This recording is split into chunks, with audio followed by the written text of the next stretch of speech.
रहे हैं। ब्रेक के बाद इस्तकबाल। आंध्र प्रदेश और तेलंगाना की सरहद पंचलंका पर कन्नूर पुलिस इन्फोर्समेंट ने बस मुसाफिर के कब्जे से 3 करोड़ 5 लाख से ज्यादा रकम जब्त कर ली। कन्नूर डीएसपी ने बताया कि मामूल के मुताबिक चेकिंग के दौरान बीए छतिन नामी शख्स 2 ट्रैवल बैग में भारी रकम हैदराबाद से बंगलुरु मुंतकिल कर रहा था।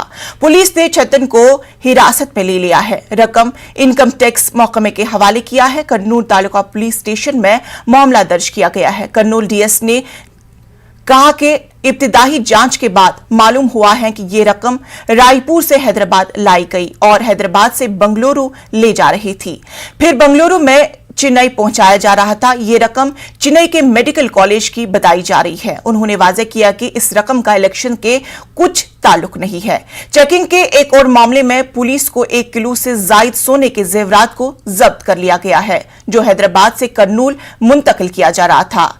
एसपी ने बताया कि जेवरात की मुंतकिली के लिए एवी बिल नहीं होने पर जेवरात को जब्त कर लिया गया है। इस मामले में पूछताछ जारी है।